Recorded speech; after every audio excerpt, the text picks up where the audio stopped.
Welcome back to Transfer Talk. Let's speak live to South American football expert Tim Vickery, joins us live from Brazil. Great to see you, Tim. We're going to start with Brighton because their fans will be listening, keen to know if they're any closer to signing Valentin Barco. What can you tell us?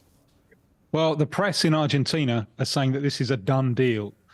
Barco's buyout clause was $10 million. Today, this very day, it goes up to 14.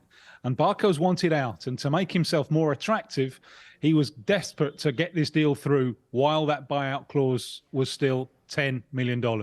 So the decision, as I understand it, that Boca have had to make is whether they accept $10 million to sell all of him or accept 9 and keep a 10% stake. But as I understand it, as the Argentine press are saying, this is done. Right, Brighton fans will be delighted about that. Or will they? What will he actually bring? And is there a potential problem here that he would just be a replacement for Pervis Estupiñán? Very, very different type of player. All they've got in common, really, is a left foot. And Estupiñán is an imposing physical specimen. On last Premier League game, almost used him as a kind of left-sided centre-back.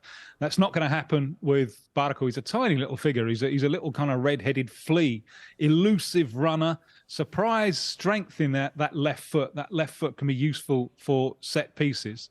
So he's going to be playing higher up the field, I think. And he has played at left-back, but really came more into his own as a left winger, cutting in, being free. Now, I think this is very interesting because one of the things that Brighton have done very, very well is find positions for some of their acquisitions. I remember when we were talking about their interest in Alexis McAllister a couple of years ago, and we were saying there, well, he wants to play as a 10, but he's not going to be a 10 in English football. So what are they going to do with him? Well, they found a position for him. They really helped him as a deeper midfielder. With Barco, I think the opposite will be true. I think he'll probably end up playing higher up the field. Hi team, West Ham have been linked with midfielder Andre, and I think there's a few Premier League teams that are interested in him as well. Would that be a good... Hi team, West Ham have been linked with Andre. He's of interest to several Premier League clubs. Would that be a good fit?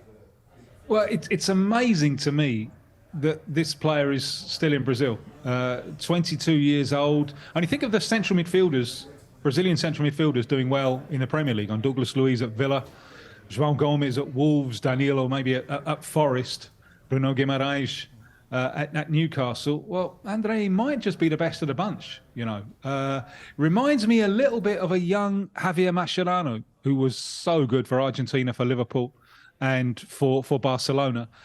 He's fierce in the tackle, covers a lot of space, and also he plays for a side that play out from the back, so he really has to receive the ball in pressure situations.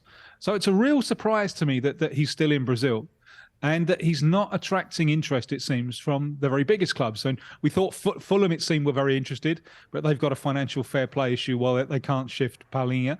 West Ham may be the latest up, but it's a real surprise that even the biggest Premier League clubs are not banging on Fluminense's door saying, sell us this player because he's that good. Tim, Bournemouth are exploring the possibility of signing Ecuador under-20 midfielder Oscar Zambrano. Tell us about him attracting a lot of interest from other clubs as well. Yeah, Luton have been in this one for a while, but now Bournemouth, it seems, have joined the hunt. And you can see it from a Bournemouth point of view, because a player that they got terrific service out of was the Colombian central midfielder, Jefferson Lerma. I've now moved him on to Palace.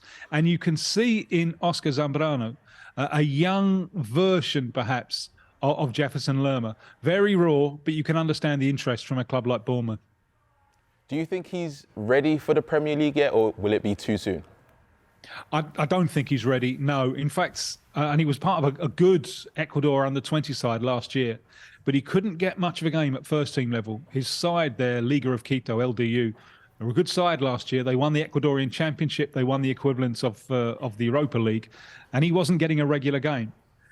Subsequently to that, they've sold one of the players who was keeping him out. So I think there may well be a temptation there at the club to think, well, we're going to sell him sooner or later, but let's see if we can use him for a few months at least. So we'll have to see what the club decide they want to do with this player. But no, I don't think he's ready yet. If he wasn't getting a game for a club in Ecuador last year, I think he's unlikely to be able to step straight into the Premier League. Tim, Brighton Diaz joined Sheffield United last week on loan. Obviously, they're looking to help or him to fill the void left by Iliman Ndiaye, who left in the summer. Why didn't it work out for Brighton Diaz at Villarreal? Well, I think it was always a bit of a stretch, just because he's added Diaz to his surname doesn't necessarily mean that he can slip seamlessly into Spain. As a wiser man than myself once said, you can put a dog in the oven, but that don't make it a biscuit. He's from Stoke, he's so effectively what he's doing now is going home. There might be one or two Sheffield expressions that you might have to brush up on, but really this is a player who's going back to familiar surroundings. Yeah, I'm quite thrown by that analogy that you've just done, Tim. That's really taken me by surprise. Let's look back at some deals that happened in the summer. Let's start with Murillo, who moved to Nottingham Forest, who I really like, actually. What have you made of the way he's adapted to life in the league? I think Murillo has been the big success of the model that the Premier League clubs are currently using, which is to get them early, buy them as early as possible. Now, he's 21, but he hadn't played first-team football in Brazil for Corinthians until I think it was the end of April, when they sold the former West Ham centre-back, Fabian Balbuena. And then Murillo came into the team.